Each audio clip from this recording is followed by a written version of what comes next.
بسم اللہ الرحمن الرحیم۔ چہل احادیث کا سلسلہ چل رہا تھا۔ ہم نے 30 احادیث الحمدللہ پڑھ لی ہیں، اور حدیث نمبر 30 کے ضمن میں پہلی آیت بھی پڑھ لی، دوسری آیت بھی پڑھ لی، اور اسی طرح 2 احادیث بھی پڑھ لی۔ ایک حدیث مبارکہ لا يدخل الجنۃ قطات، ایک یہ پڑھ لی، اور ایک یہ تھی کہ انہما لیعذبان فی قبورہما، او کما قال علیہ الصلوۃ والسلام، کہ آپ علیہ الصلوۃ والسلام ایک باغ سے گزرے تو وہاں 2 شخصوں کو قبر میں عذاب ہو رہا تھا۔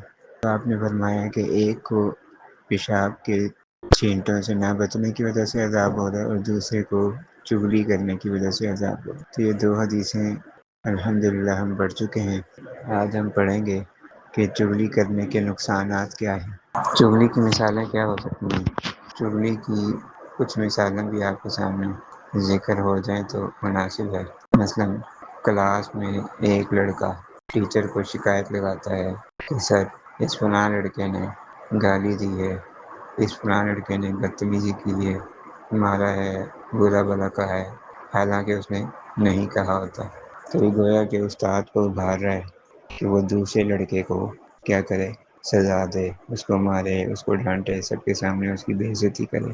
اب یہ ممکن ہے کہ اس کو اس کے ساتھ کوئی بغض ہو، کوئی حسد ہو، کوئی نفرت ہو، پہلے اس نے کسی موقع پہ کوئی زیادتی کی ہو، یا کسی بھی وجہ سے اس سے بدلہ لینا چاہتا ہو، اس کو سزا دلوانے کے لیے اس نے یہ عمل کیا کہ جا کے ٹیچر کو شکایت لگائی کہ یہ لڑکا ایسے ایسے کہہ رہا ہے، یہ ایسے ایسے کر رہا ہے، جس پر ٹیچر نے اسے بلا کے سزا دی یا جو بھی برا بھلا کہا، مارا پیٹا۔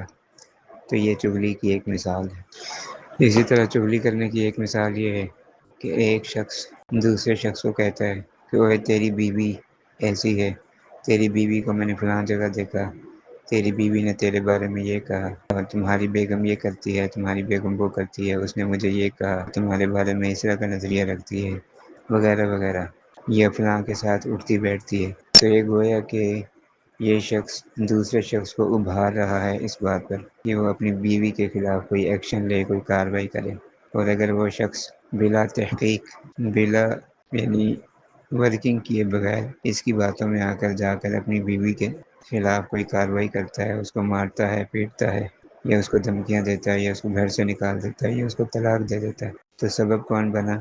یہ پہلا شخص جس نے چغلیاں کر کے اس کے شوہر کو اس بات پر ابھارا کہ وہ اس کے خلاف کوئی نہ کوئی قدم اٹھائے۔